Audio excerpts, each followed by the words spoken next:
Yes class, welcome back to you all with a new and interesting session जिसमें हमने start किया था research aptitude. Target है 60 days के अंदर पेपर 1 को ख़त्म करना। 40 प्लस एटलीस्ट हम स्कोर कर सके, इसी टारगेट की तरफ बढ़ते हुए आज की क्लास स्टार्ट करती है। लास्ट क्लास में रिसर्च का बेसिक मीनिंग समझ लिया था, रिसर्च का पूरा प्रोसेस हमने समझा था। प्रोसेस के अंदर ही मैंने साथ साथ आपको रिसर्च का जो कंप्लीट सिलेबस है उसे रिलेट किया था। उसके अंदर हमारा एक स्टेप था रिसर्च डिजाइन। किस किस को याद है? रिसर्च का जब हमने प्रोसेस किया तो उस प्रोसेस के अंदर एक स्टेप था हमारा रिसर्च डिजाइन। रिसर्च डिजाइन के अंदर क्या क्या था? रिसर्च डिजाइन के अंदर किस टाइप की रिसर्च आपको लेनी है, क्यों आप रिसर्च करना चाहते हो, आपका सैंपल साइज क्या होगा, आपका सैंपल टाइप क्या होगा, सैंपल टाइप क्या होगा, सैंपल साइज क्या होगा, या फिर आप कह सकते हो कि टेस्टिंग कौन सी आप यूज करोगे। ये सब हमारे रिसर्च डिजाइन का पार्ट बनता है। आज वन बाय वन इन्हीं चीजों को हम लेते हुए चलेंगे। सैम्पलिंग क्या है, सैम्पलिंग की कौन सी टेक्निक है, डाटा क्या होता है, डाटा कितने टाइप का होता है। अगर कल की क्लास नहीं देखी तो सबसे पहले तो प्लेलिस्ट विजिट कर लो, फिर आज की क्लास शुरू करेंगे। यहाँ तक किसी को कुछ ऐसा कि मैडम हवा लग रहा है, कहाँ से क्या चीज चल रही है, कुछ नहीं पता?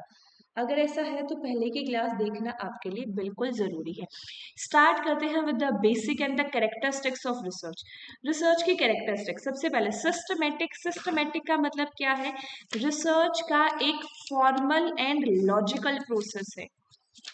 Formal and logical. फॉर्मल का मतलब है जहां हर चीज फिक्स है, कब कैसे क्यों कहाँ कितनी होनी है, दिस इज फॉर्मल। लॉजिकल का मतलब क्या है कि जो भी आप रिजल्ट दे रहे हो, जो भी आप कंक्लूजन दे रहे हो, जो भी आप स्टेप ले रहे हो, स्टेप के पीछे कोई ना कोई लॉजिक होना चाहिए। हवा में तीर नहीं चलानी है। तो जो हमने प्रोसेस देखा था वही एक तरीके से आप कह सकते हो सिस्टमेटिक प्रोसेस है। देखो सिस्टमेटिक प्रोसेस को समझो। सबसे पहले प्रोसेस का मतलब क्या होता है? प्रोसेस एंडलेस होता है, पहली चीज, इसीलिए रिसर्च भी एंडलेस है। सिस्टमेटिक का मतलब हो गया फॉर्मल तरीका है। फॉर्मल का मतलब क्या है? रिजिड है, फिक्स्ड वे बताया है रिसर्च का। ये दो पॉइंट इसके अंदर आपको ध्यान रखने हैं। क्लियर है? फिर नेक्स्ट आपका ऑब्जेक्टिव। रिसर्च आपका ऑब्जेक्टिव होता है। ऑब्जेक्टिव का मतलब है कि आप जो सोचते हो, आपकी नॉलेज लेवल इसके अंदर नहीं आता, आपका अनुमान क्या है, आपको क्या लगता है, आपकी खुद की जो एजम्पशंस आप बना के चलते हो वो चीज इसके अंदर नहीं आती। तो क्या आता है इसके अंदर? जो डाटा बोलेगा ना, जैसा डाटा ने बोल दिया एज इट इज आपको करना है। आप अगर डाटा को मैन्युपुलेट करते हो तो ये गलत है। अगर डाटा को मैन्युपुलेट किया जाता है तो ये गलत है। डाटा का मैन्युपुलेशन नहीं होना चाहिए। क्लियर है यहाँ तक भी? कि ऑब्जेक्टिव तरीका आपको लेके चलना है, आपकी पर्सनल बाइजनेस नहीं आ रही। अगर डाटा का मैनिपुलेशन होगा तो क्या होता है? आपकी रिसर्च एथिक्स के ऊपर सवाल उठता है। रिसर्च एथिक्स के ऊपर सवाल उठता है। रिसर्च एथिक्स का मतलब क्या होता है? रिसर्च एथिक्स का मतलब है कि आपके पास एक जो रिसर्च कर रहे हो उसमें आप फेयर एंड ट्रू रिजल्ट दोगे। फेयर एंड ट्रू रिजल्ट दोगे। तो एक कैरेक्टरिस्टिक आप ये भी बना सकते हो कि रिसर्च शुड बी एथिकल। यहाँ पे वो पॉइंट है नहीं है, तो यहीं पे एक कैरेक्टरिस्टिक और ऐड कर लो कि research should be ethical. Research ethical होनी चाहिए। समझ में आया? Next empirical. एम्पेरिकल का मतलब क्या होता है? एम्पेरिकल का मतलब होता है रियल इवेंट के अंदर, रियल लाइफ के अंदर उसकी स्टडी करना। जहां पे आप खुद जाते हो, चीजों पे खुद एविडेंस देखते हो, उसके बाद अपना ओपिनियन बनाते हो। एक है कि देखी दिखाई चीजों के हिसाब से आपने ओपिनियन बना लिया। हमने कल हाइपोथेसिस देखा था, हमने कल हाइपोथेसिस समझा था। दो टाइप के हाइपोथेसिस थे, null and alternate. Null hypothesis madam literature review के बाद जो मेरे पास नॉलेज आई उससे मैंने बनाया।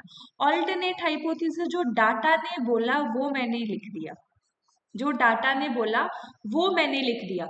तो यहाँ पे वही चीज बताई गई है कि एम्पेरिकल रिसर्च आपको खुद ऑब्जर्व करना है, चीजों को वेरीफाई करना है, आपको अपने ओपिनियन और अपनी एजम्पशंस के हिसाब से चीजों को नहीं लेके चलना है।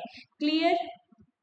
कंट्रोल्ड एंड अनकंट्रोल्ड, देखो ये डिपेंड करता है पहली चीज तो रिसर्च की टाइप पे। रिसर्च की टाइप कैसी, अगर मैं एक्सपेरिमेंटल रिसर्च की बात करती हूँ, आगे हम आज बहुत सारे टाइप ऑफ रिसर्च करने भी वाले हैं, डोंट वरी। लेकिन अगर मैं एक्सपेरिमेंटल रिसर्च की बात करती हूँ, एक्सपेरिमेंटल रिसर्च के अंदर क्या होता है, आप चीजों को मैन्युपुलेट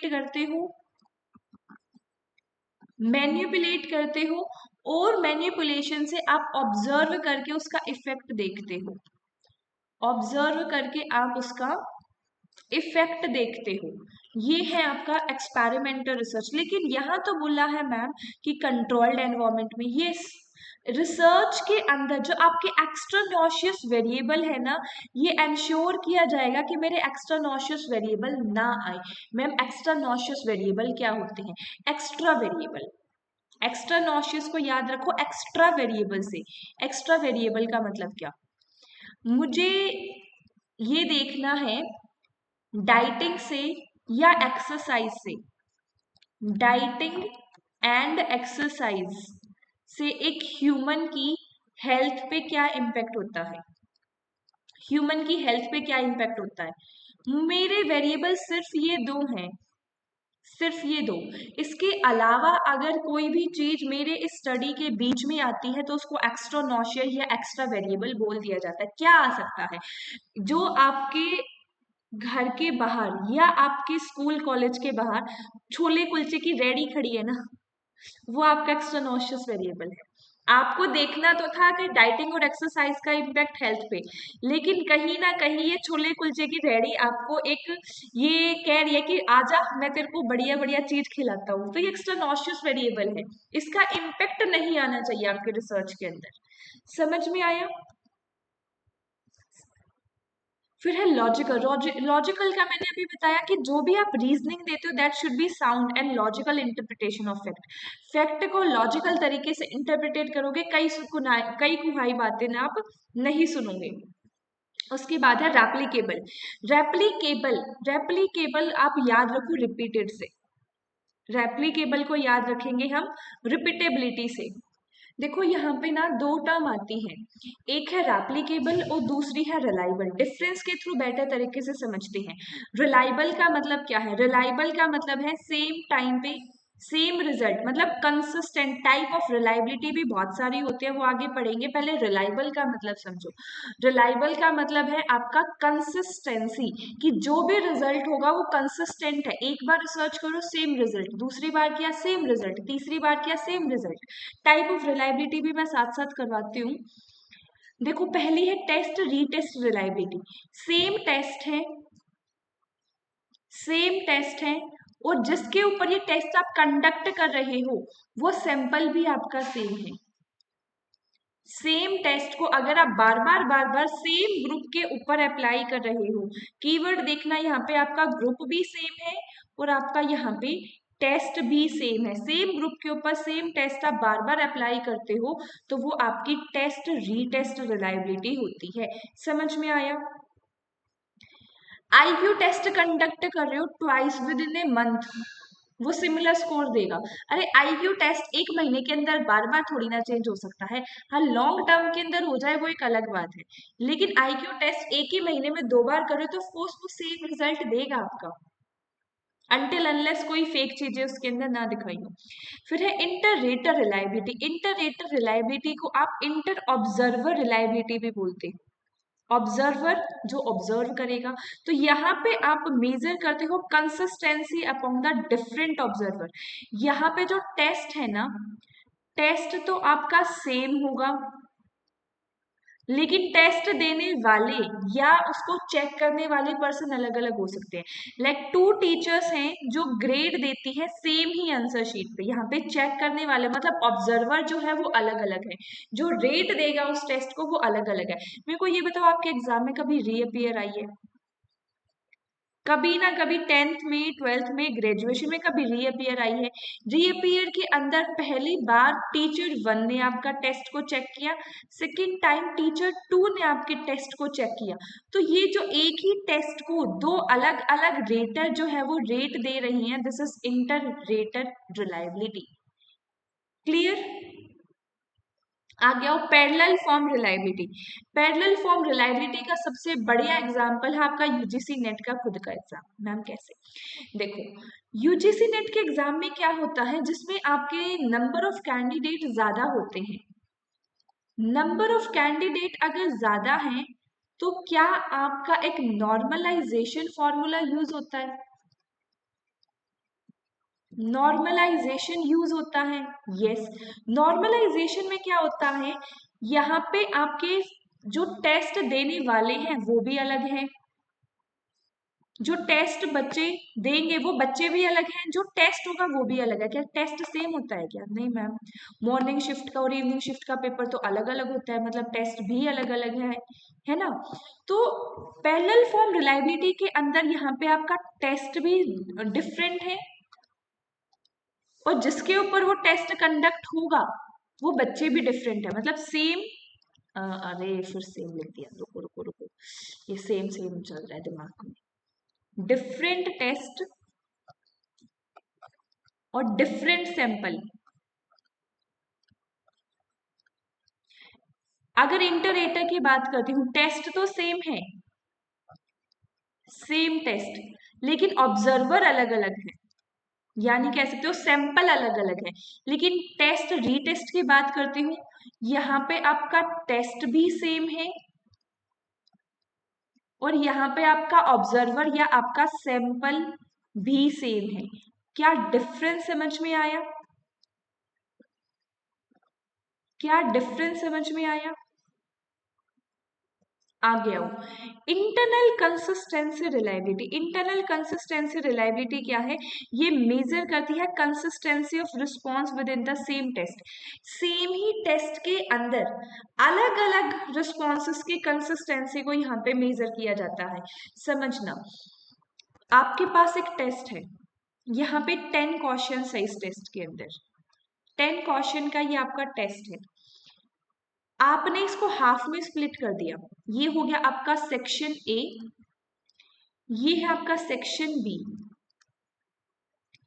अगर सेक्शन ए के अंदर भी से वही बच्चा 70% स्कोर करता है और सेक्शन बी के अंदर भी वही बच्चा 70% स्कोर करता है, मतलब यहाँ पे आपका सैंपल एक ही है, एक ही सैंपल से आप दो अलग अलग टेस्ट यहाँ पे कंडक्ट करवा रहे हो। अगर दोनों में 70-70 स्कोर किया, मतलब कि इंटरनल कंसिस्टेंसी मेरी हाई है। लेकिन मैं कहती हूँ कि सेक्शन ए में तो बच्चे ने 20% स्कोर किया, लेकिन सेक्शन बी में इसने 80% स्कोर किया, तो क्या मैं ये कंक्लूजन दे सकती हूँ कि इंटरनल रिलायबिलिटी कम है? पहली चीज। दूसरी चीज इसमें ये होगी कि मेरा सेक्शन ए जो है वो डिफिकल्ट है, सेक्शन बी जो है वो मेरा इजी है। तो जहां पे आपके पास स्प्लिट हाफ मेथड का यूज किया जाता है, सेम ही टेस्ट के अंदर आप कंसिस्टेंट रिस्पॉन्स को यहाँ पे मेजर करते हो कि एक ही टेस्ट के अंदर एक ही टाइम पीरियड में जब उसको हाफ में स्प्लिट किया गया, क्या टेस्ट के अंदर सारे के सारे क्वेश्चंस की इंटरनल कंसिस्टेंसी हाई थी या लो थी? समझ में आया ये वाला पॉइंट? इसी को एक बेटर तरीके से एक्सपेंड कर दिया जाता है स्प्लिट हाफ रिलायबिलिटी पे। कोई अलग से टाइप की रिलायबिलिटी नहीं है, ये सेम वही चीज है, उसको बस और इवन ऑड के अंदर कोरिलेट कर दिया जाता है। इसको छोड़ भी सकते हो, ये 4 याद रखो बस। क्या रिलायबिलिटी समझ में आई? रिलायबिलिटी समझ में आई। अब सुनो रेप्लीकेबिलिटी। रेप्लीकेबिलिटी का मतलब है रिपीट। रेप्लीकेबिलिटी के अंदर हर बार आपका जो रिसर्चर होगा वो अलग होगा, लेकिन मेथड होगा वो सेम होगा। अगर आपको ये देखना है कि रिसर्च मेरी एक्यूरेट है या नहीं है, एक्यूरेसी देखनी है अगर आपको रिसर्च की, तो आप रेप्लिकेबिलिटी देखोगे कि अगर एक्यूरेसी मतलब रेप्लिकेबिलिटी हाई है, accuracy is related to replicability, accuracy is replicability, reliability का मतलब क्या है, कंसिस्टेंसी, कंसिस्टेंसी। सिर्फ ये एक कीवर्ड अपने नोट्स में लिखोगे कि reliable is equal to consistency and replicable is equal to accuracy. Reliability की टाइप को नोट डाउन करना बिल्कुल मत भूलना। समझ में आया? क्लियर है ये पॉइंट यहां तक? देखो अगर एक की डिफरेंस की बात करते हैं, देखो अगर मैं रिलायबिलिटी की बात करती हूँ तो रिलायबिलिटी का मतलब है, फॉर एग्जाम्पल मैं हूं एक टीचर, मैं ले रही हूँ अपने स्टूडेंट का टेस्ट। अगर मैं उस सेम ही स्टूडेंट को अलग अलग टेस्ट लेती हूँ, एक बार एमसीक्यू ले रही हूँ, एक बार ट्रू फॉल्स का टेस्ट ले रही हूँ, एक बार मैं उससे मैच द फॉलोइंग का टेस्ट ले रही हूँ, तो ये हो गया आपका एक तरीके से रिलायबिलिटी। लेकिन मेरी जगह टीचर टू आके टीचर टू आके सेम मेरे उसी स्टूडेंट का टेस्ट लेती है, तो ये हो गया आपका रेप्लिकेबिलिटी, ये हो गया आपका रेप्लिकेबिलिटी। समझ में आया? रिलायबल के अंदर मैं ही अपने खुद के स्टूडेंट का अलग अलग तरीके से टेस्ट ले रही हूँ। रिलायबल का sorry sorry sorry sorry sorry sorry sorry reliable मैंने उल्टा बोल दिया, दोबारा सुनो। रिलायबल का मतलब है मैं अपने स्टूडेंट का डिफरेंट मेथड से टेस्ट लेती हूँ, डिफरेंट मेथड है, लेकिन यहाँ पे मेथड भी डिफरेंट हो सकता है, लेकिन रिसर्चर जो टीचर आएगा टेस्ट लेने वाला, वो टीचर भी यहाँ पे डिफरेंट होगा। थोड़ी सी कंफ्यूजन मेरे हिसाब से हुई होगी, एक बार दोबारा से रिपीट करके देख लेना। इन शॉर्ट बता देती हूँ, रिलायबिलिटी का मतलब कि डिफरेंट मेथड से टेस्ट लिया जा रहा है, रेप्लिकेबिलिटी का मतलब डिफरेंट डिफरेंट रिसर्चर एक ही सेम मेथड से उसको चेक कर रहा है। समझ में आया? आगे देखो, क्रिटिकल, क्रिटिकल का मतलब ना देखो हमेशा नेगेटिव नहीं होता। क्रिटिकल एनालिसिस को आप कभी भी नेगेटिव एनालिसिस नहीं कह सकते। क्रिटिकल एनालिसिस आपके रिसर्च में होती है जो आपको ये बोलती है कि रिसर्च को आपको इन डीप इवेल्युएट करना है, सारे के सारे प्रोसीजर और आउटकम को आपको डीप के अंदर इवेल्युएट करना है, तो this is critical evaluation. Next accuracy होनी चाहिए रिसर्च के अंदर, फ्री फ्रॉम एरर होना चाहिए, रिसर्च का जो भी रिजल्ट या फाइंडिंग निकाल रहे हो वो एग्जैक्ट होनी चाहिए, इट शुड बी मेजरेबल, वो मेजर करने लायक भी होनी चाहिए। नेक्स्ट है purposeful, research is conducted with a specific aim, research conduct होनी चाहिए एक स्पेसिफिक एम के लिए, मतलब कि रिसर्च का जो ऑब्जेक्टिव है वो फिक्स होना चाहिए। बेसिक बेसिक सी कैरेक्टरिस्टिक थी, जो मेन मेन थी वो तो हम कर चुके हैं। आगे वैलिडिटी एक बची है, वैलिडिटी एंड वैलिडिटी की टाइप, ये भी इंपॉर्टेंट है, प्रीवियस ईयर बहुत क्वेश्चन बनी है। नेक्स्ट है एनालिटिकल, एनालिटिकल के अंदर आता है आपकी पॉजिटिव एंड नेगेटिव पॉइंट की study, positive and negative point की स्टडी और रिलेशनशिप की स्टडी, कि वेरिएबल के अंदर रिलेशनशिप कैसा है। क्रिटिकल के अंदर तो डीप इवेल्युएशन होता है, डीप इवेल्युएशन की बात करते हो, लेकिन एनालिटिकल के अंदर पॉजिटिव एंड नेगेटिव रिलेशनशिप की स्टडी करते हो, दोनों में कंफ्यूज मत हो जाना। इनोवेटिव और ओरिजिनल, रिसर्च कॉपी पेस्ट नहीं होना चाहिए, कॉपी पेस्ट आ गया तो क्या आ जाएगा मैम, प्लैगरिज्म, प्लैगरिज्म क्या होता है, चोरी, प्लैगरिज्म भी आगे हम पढ़ने वाले हैं। प्लैगरिज्म आ जाता है कि आप रिसर्च का ओरिजिनल वर्क आपका होना चाहिए और कॉन्टिन्यूस साइक्लिकल प्रोसेस के अंदर वर्क करता है। यहां तक सब समझ में आया? आगे वैलिडिटी की तरफ चले। देखो validity same is like accuracy, same is like accuracy. Validity आपको ये बताती है measure the what is the intent to measure, कि जो एक्चुअली में आप मेजर करना चाहते हो वही चीज मेजर कर रही है या किसी और ही चीज की एक्यूरेसी बता रही है। ये आपका रिलेशनशिप के बारे में भी बताता है।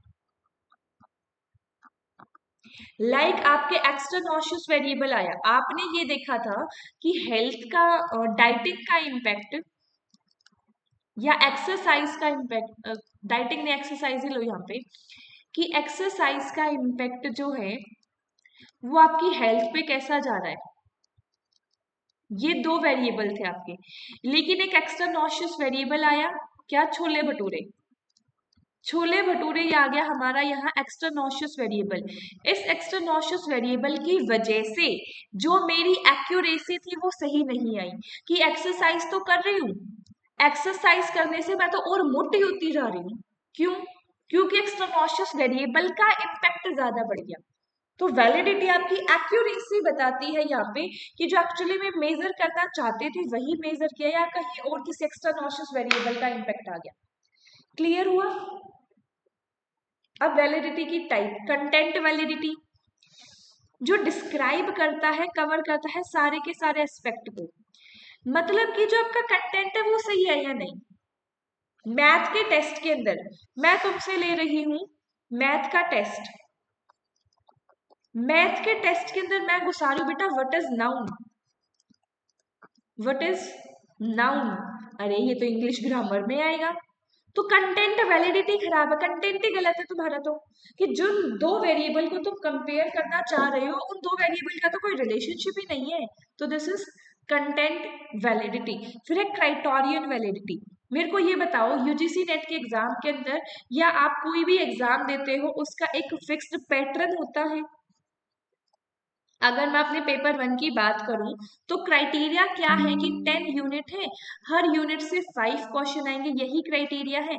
अगर लेकिन मैं रिसर्च एप्टीट्यूड से 5 की जगह 8 क्वेश्चन दे दूं तो जो ये मेरा पेपर 1 है ना, ये क्राइटेरिया के ऊपर नहीं बना कि रिसर्च के 8 क्वेश्चन कैसे दे दिए। क्राइटेरिया क्या है कि 5 क्वेश्चन आने चाहिए लेकिन रिसर्च के आपने 8 क्वेश्चन दे दिए, मतलब क्राइटेरियन वैलिडिटी की कमी है। क्लियर है? फिर आप कंस्ट्रक्ट वैलिडिटी। कंस्ट्रक्ट वैलिडिटी का मतलब क्या है, आप कोई भी चीज कंस्ट्रक्ट करते हो, आप घर बनाते हो, घर बनाने के लिए एक बेसिक स्ट्रक्चर होता है, घर बनाने के लिए एक बेसिक स्ट्रक्चर होता है कि घर के अंदर आपके वॉशरूम होना चाहिए, आपका ड्राइंग रूम होना चाहिए, आपकी किचन होनी चाहिए, आपका लिविंग रूम होना चाहिए, ये सारी चीजें होती हैं। लेकिन आपने क्या किया, आपने चार दीवारी करके और इस घर को ऐसे बढ़ा दिया कि 4 कमरे छाप दिए, खत्म। क्या ये एक्चुअली में घर है? अरे नहीं। जो बेसिक चीज घर के अंदर होनी चाहिए कंस्ट्रक्ट करने के लिए वही चीजें खराब है, तो आपकी कंस्ट्रक्शन वैलिडिटी की यहाँ पे कमी है। The degree to which test actually measure the theoretical construction, जो बेसिक कंस्ट्रक्ट आपका होना चाहिए था टेस्ट को मेजर करने का, वही गलत है। आप एग्जाम्पल तो इंटेलिजेंस टेस्ट कर रहा है ट्रू मेजबिलिटी।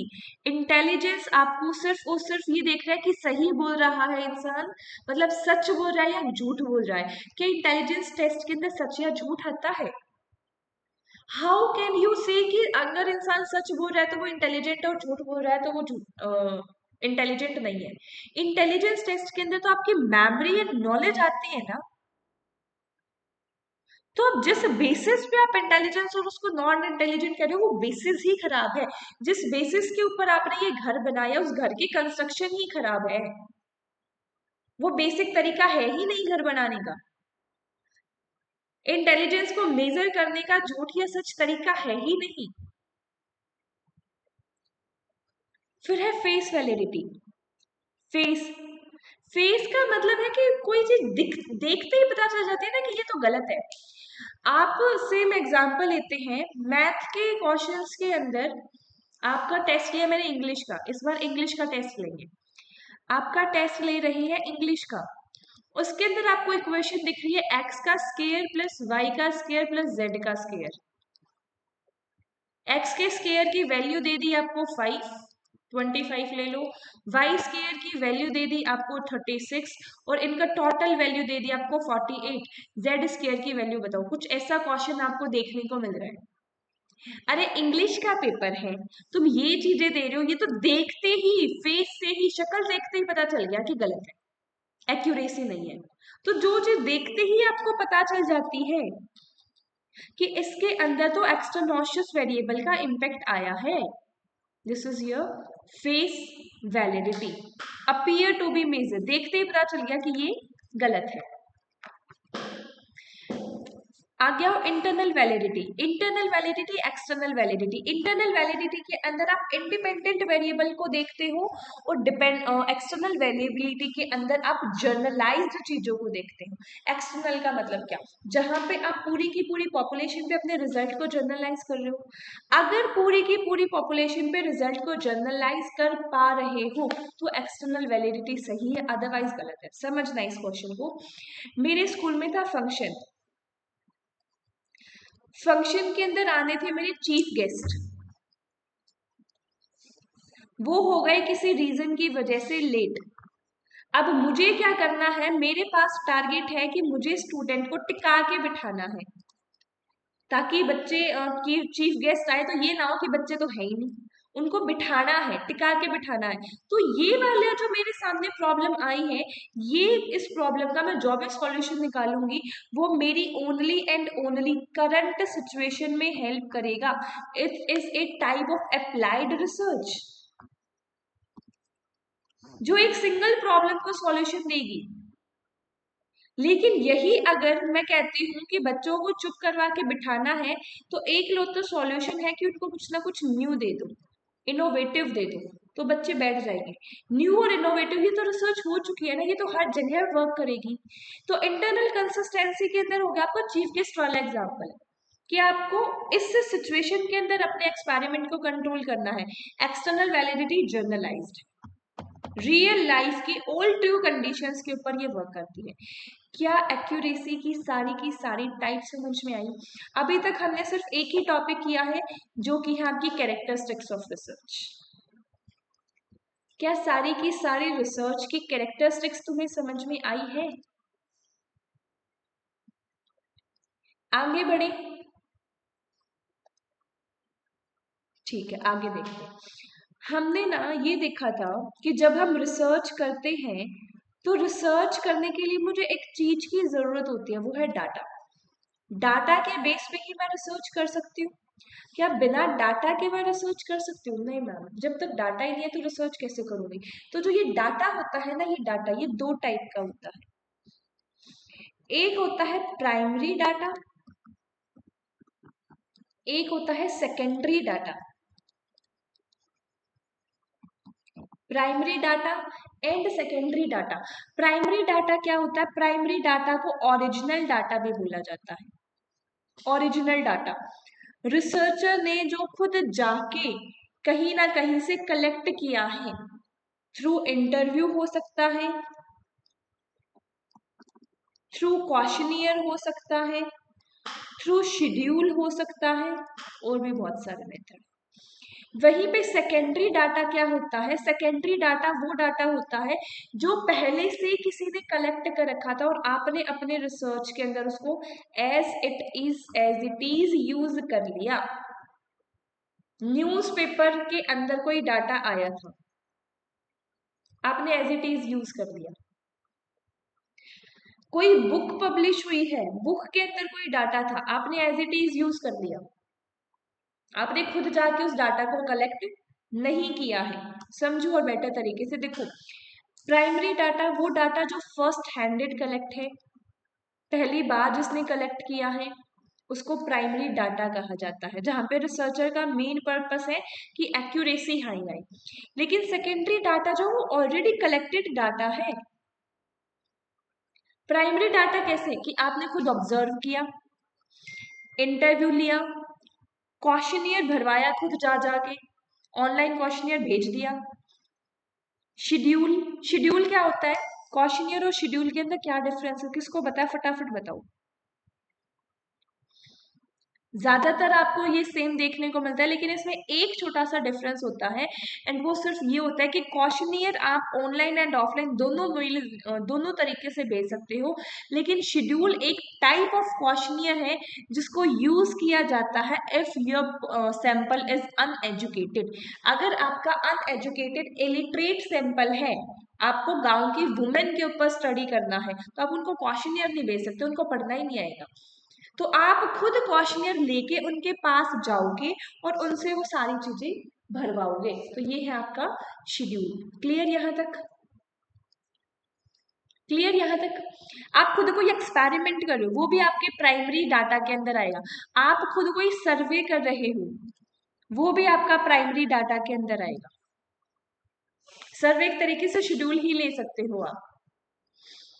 एग्जाम्पल देखो कि रिस्पॉन्सेज हैं फील्ड स्टडी के, लैब के या इंटरव्यूज के। एडवांटेज क्या है? एक्यूरेसी ज्यादा मिलती है, रेलेवेंट होता है। डिसएडवांटेज टाइम कंज्यूमिंग या कॉस्टली है।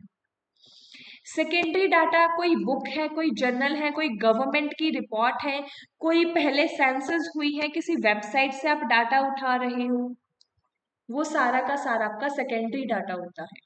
आरबीआई की कोई रिपोर्ट है, नेस्को का कोई डाटा है। एडवांटेज क्या है? इजीली मिल जाएगा, कम खर्चा लगेगा, समय भी बचेगा। डिसएडवांटेज क्या होगी? आउटडेटेड है, पुराना है, एक्यूरेट रिजल्ट नहीं दे पाएगा, रिलायबिलिटी का इशू आता है। ये देखो रिलायबिलिटी, रिलायबिलिटी किससे रिलेट करती थी मैम? एक्यूरेसी से, एक्यूरेसी से। समझ में आया? अब डाटा तो मैंने ले लिया, अब मेरे को ये बताओ, क्या आप पूरी की पूरी पॉपुलेशन की स्टडी करते हो या सैंपल की स्टडी करते हो?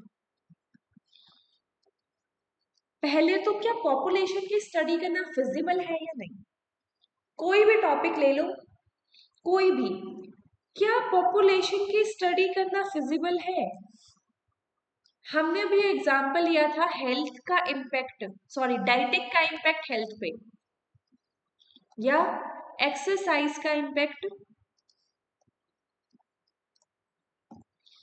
एक्सरसाइज का इम्पैक्ट हेल्थ पे। दुनिया में कितने इंसान है जो एक्सरसाइज करते हैं? क्या हर एक को ऑब्जर्व करना, उनकी हेल्थ चेकअप करवाना पॉसिबल है? नहीं।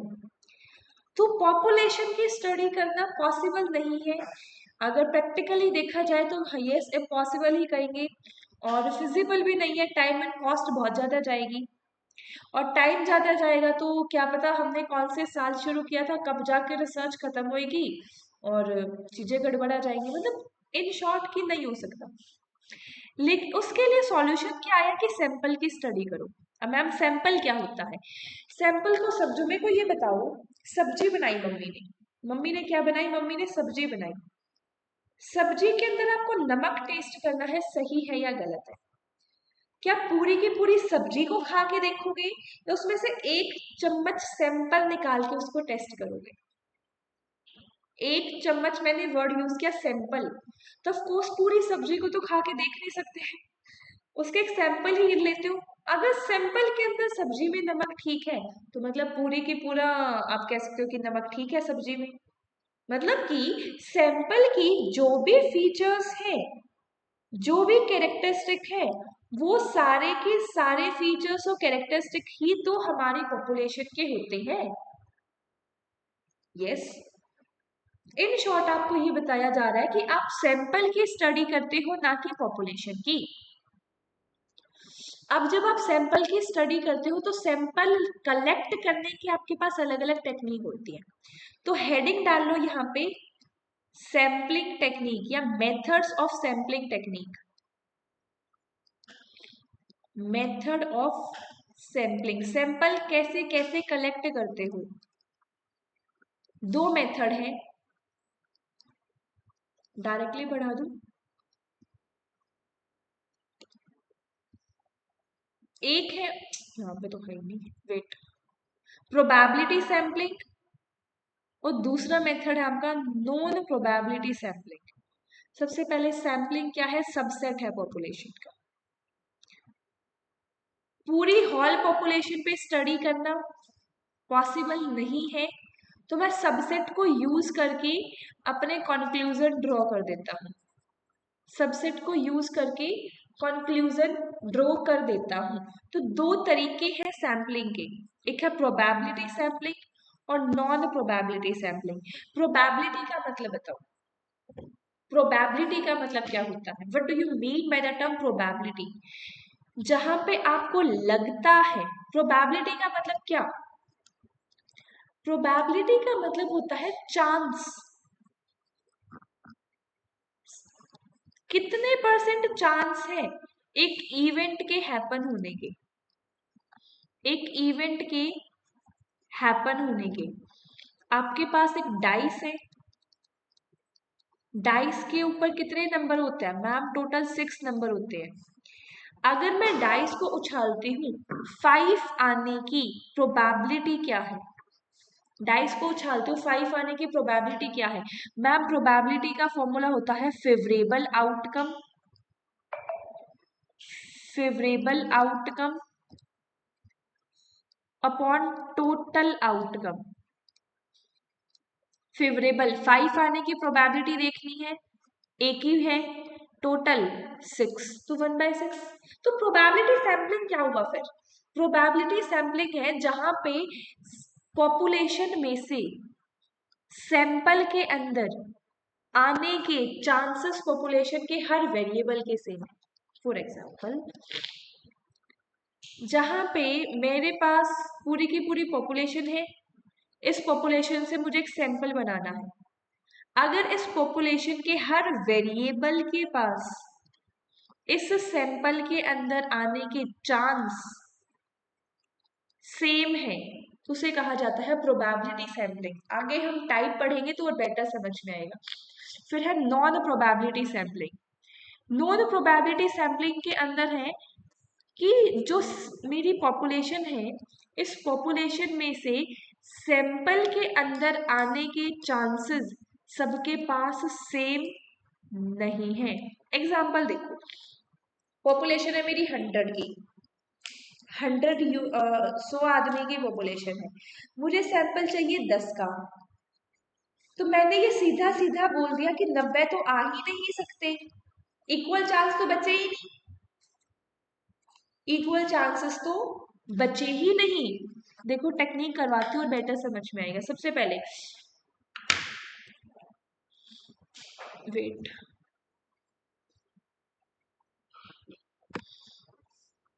प्रोबेबिलिटी सैम्पलिंग की टेक्निक देखो। पहली है आपकी सिंपल रैंडम सैम्पलिंग। एक बकेट है, ये मेरी एक बकेट है, इस बकेट के अंदर बहुत सारी बॉल है। मैंने बच्चों को बोला आके कोई भी बॉल उठा लो। सिंपल रैंडम सैम्पलिंग, मुझे नहीं पता बच्चा कौन सा उठाएगा। सबसे बढ़िया example lottery method, lottery method समझ में आया? बच्चा कोई भी उठा सकता है ना, मुझे नहीं पता इसमें से कौन सा मेरा सैंपल बनेगा, कौन सा मेरा सैंपल नहीं बनेगा।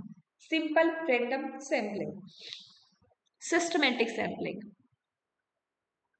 मेरे पास स्कूल के 1000 बच्चों का डाटा है, 1 to 1000। मेरे पास स्कूल के 1000 बच्चों का डाटा है, मुझे मेरा सैंपल लेना है 10। 1000 में से मुझे 10 या 100 सैंपल, मतलब अपना सैंपल साइज है मेरा 100, कि मुझे 1000 में से 100 लेना है। मैंने क्या किया, सबसे पहले मैंने ले लिया 5, कि जिसका रोल नंबर 5 है वो आ जाओ। 5 के बाद मैंने ले लिया सीधा 15, 15 के बाद मैंने ले लिया 25, 25 के बाद मैंने ले लिया 35, 45, 55, 65 एंड सो ऑन। एक सिस्टमेटिक तरीके से मैंने ये बोल दिया कोई भी इस लिस्ट में से 10th नंबर के सारे बच्चे आ जाओ। 10, 20, 30, 40, 50, 10 मल्टीपल के जितने भी रोल नंबर है वो सारे के सारे आ जाओ। अब मुझे नहीं पता 10 मल्टीपल का कौन कौन सा रोल नंबर है इसमें, तो this is systematic random sampling. Simple random sampling को फिश बॉल सैम्पलिंग भी कहा जाता है, ये लिख लेना, फिश बॉल सैम्पलिंग आ जाता है कई बार अनदर नेम भी। उसके बाद है स्ट्रैटिफाइड सैम्पलिंग। स्ट्रैटिफाइड सैम्पलिंग के अंदर स्टेटा बनाया जाता है। मैम स्टेटा क्या होता है? स्टेटा होता है ग्रुप। स्ट्रैटिफाइड सैम्पलिंग के अंदर स्टेटा बनाया जाता है, स्टेटा होता है आपका ग्रुप। ओके, मेरे को स्टडी करनी है 12th क्लास के बच्चों की। 12th क्लास के बच्चों की, तो मैंने जितने भी 12th क्लास के बच्चे हैं इनको 3 पार्ट के अंदर डिवाइड कर दिया। साइंस स्ट्रीम के बच्चे, कॉमर्स स्ट्रीम के बच्चे या आर्ट स्ट्रीम के बच्चे। तो ये जो मैंने साइंस स्ट्रीम के बच्चों को अलग किया, कॉमर्स को अलग किया, आर्ट को अलग किया, सबसे पहले ये है, ये क्या है? This is the group. तो ये ग्रुप को बोला जाता है यहाँ पे स्टेटा। क्या? स्टेटा। क्या आपकी स्ट्रैटिफाइड सैम्पलिंग के अंदर होमोजीनियस डाटा यूज होता है या heterogeneous? This is the previous year question. Homogeneous data use होता है या हेट्रोजीनियस? मतलब पॉपुलेशन आपकी होमोजीनियस होती है या हेट्रोजीनियस? हम होमोजीनियस क्या होता है? Same population. होमोजीनियस का मतलब है सेम पॉपुलेशन। सेम पॉपुलेशन की characteristics, note the same population.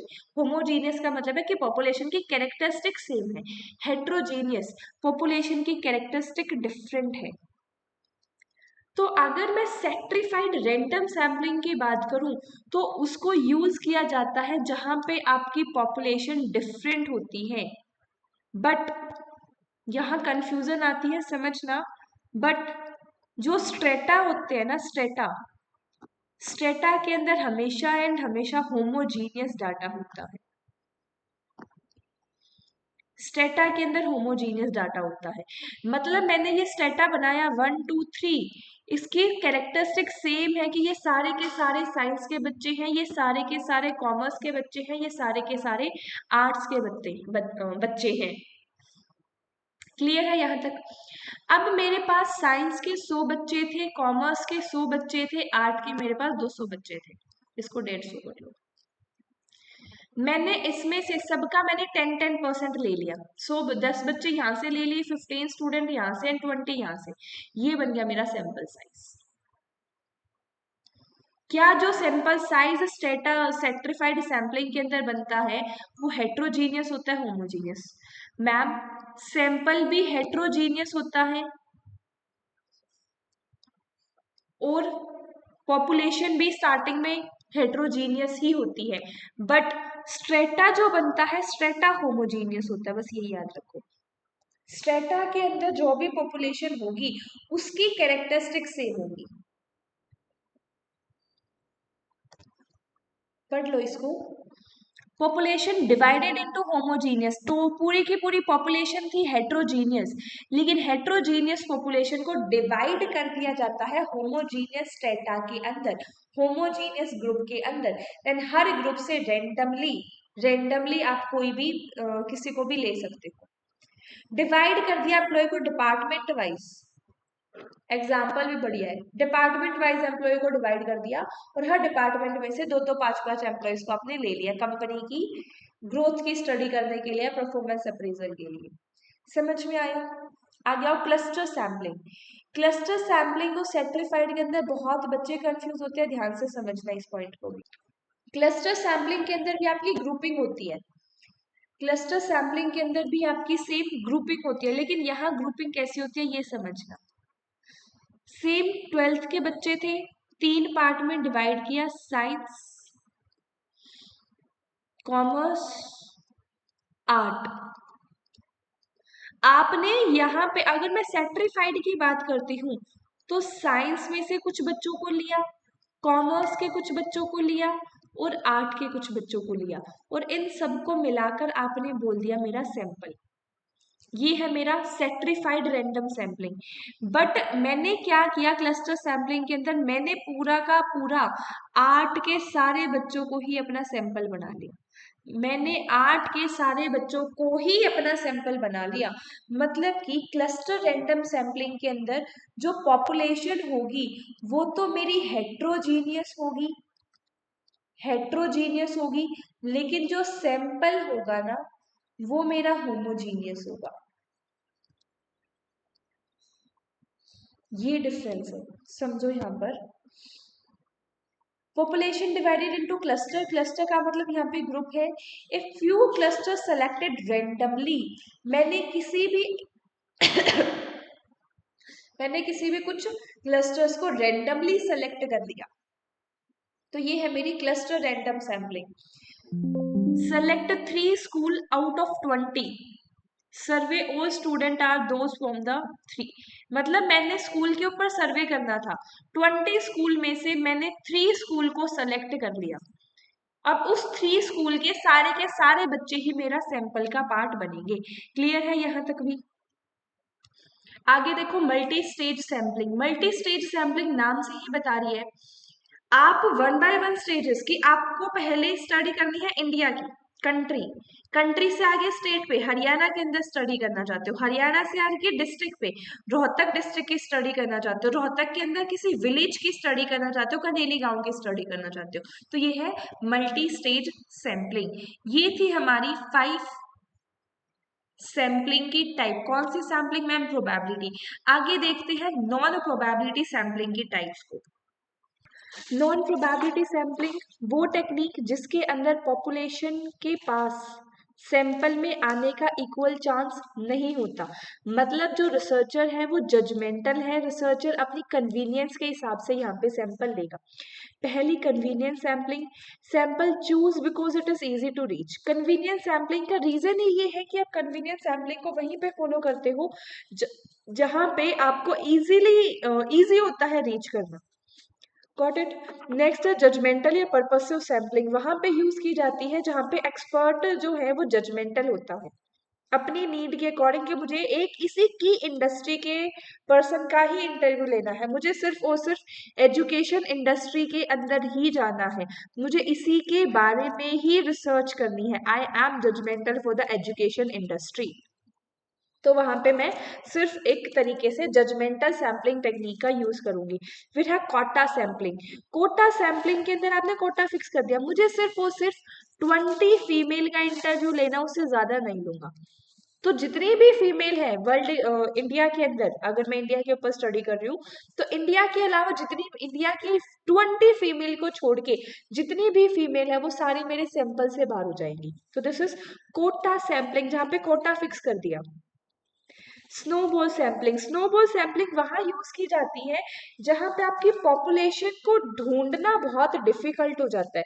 आपकी रिसर्च है ड्रग्स का इम्पैक्ट ऑन ह्यूमन माइंड, आपकी ये रिसर्च है कि ड्रग्स का इम्पैक्ट क्या होता है ह्यूमन माइंड पे, तो मेरे को ये बताओ यहाँ पे आपका सैंपल कौन होगा? वो पर्सन होगा जो ड्रग्स को कंज्यूम करता है।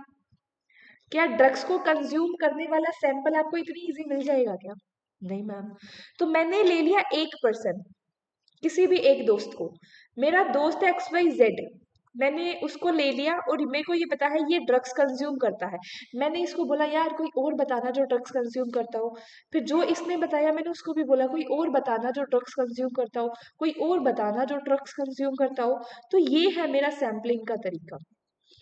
ये वहां यूज होती है जहां पे आपको न्यू रिस्पोंडेंट मिलने डिफिकल्ट हो जाते हैं, एग्जिस्टिंग जो रिस्पोंडेंट है ना वो रेफर करते हैं न्यू रिस्पोंडेंट को। This is snowball sampling. अरे नाम से समझो, ये आपकी पहाड़ की चोटी है, यहाँ से आपकी स्नो आ रही है, इस पहाड़ के ऊपर बहुत सारी स्नो है, जैसे ही ये बॉल घूमती घूमती घूमती घूमती आएगी नीचे आते आते ये बॉल बड़ी होती जाएगी ना, क्योंकि ये पहाड़ वाली स्नो भी इसने अपने साथ साथ ले ली, this is snowball sampling. ऐसे ही याद हो किया था मैंने भी। तो यूजफुल है जहाँ पे पॉपुलेशन हिडन है, रेयर पॉपुलेशन है। क्लियर है? आगे एक कुछ अप्रोचेस हैं, इससे काफ़ी क्वेश्चंस मैंने देखे हैं तो आई थिंक मुझे करवाना चाहिए, तो मैं वो भी लेके आई हूँ। That is positivism and post positivism. This is the approach of research, आप टॉपिक डाल सकते हो अप्रोच ऑफ रिसर्च, दो अप्रोच है, positivism and post positivism. Positivism का मतलब क्या होता है, देखो इन शॉर्ट बताती हूँ बिल्कुल लेमन लैंग्वेज में। पॉजिटिविज्म अप्रोच है आपकी साइंस, अगर मैं एक वर्ड के अंदर इसको समअप करूं तो पॉजिटिविज्म है साइंस, मतलब रिजिड लेकिन पोस्ट पॉजिटिविज्म है आपकी सोशल साइंस। पोस्ट पॉजिटिविज्म है आपकी सोशल साइंस। का मतलब क्या है, जहां पे आप अपने, अरे एक सेकेंड, सोशल साइंस का मतलब क्या, लाइक हमारी जो मैनेजमेंट के रिलेटेड जो भी स्टडी है, ह्यूमन रिसोर्स से रिलेटेड जो भी स्टडी है, कॉमर्स से रिलेटेड जो भी स्टडी है, जो भी ऐसे सब्जेक्ट है जिसके अंदर कुछ रिजिडिटी तो होती ही होती है, लेकिन एक सब्जेक्टिव मैटर भी आता है, वो है आपकी पोस्ट पॉजिटिविज्म। अब पढ़ो इनको। रियलिटी इन ऑब्जेक्टिव वे, यहाँ पे आपकी थोड़ी सी सब्जेक्टिव आती है। नेचर ऑफ नॉलेज कैसा होता है, यहाँ पे आप ऑब्जर्वेशन करते हो, मेजरमेंट करते हो, लेकिन आपकी पोस्ट पॉजिटिविज्म के अंदर क्रिटिकल इवेल्युएट करना पड़ता है। इसको पॉजिटिविज्म को आप कह सकते हो क्वांटिटेटिव, पोस्ट पॉजिटिविज्म को कह सकते हो क्वालिटेटिव। रिसर्चर का रोल है यहाँ पे इंडिपेंडेंट, फ्री वैल्यूज सारी चीजें देखेंगे।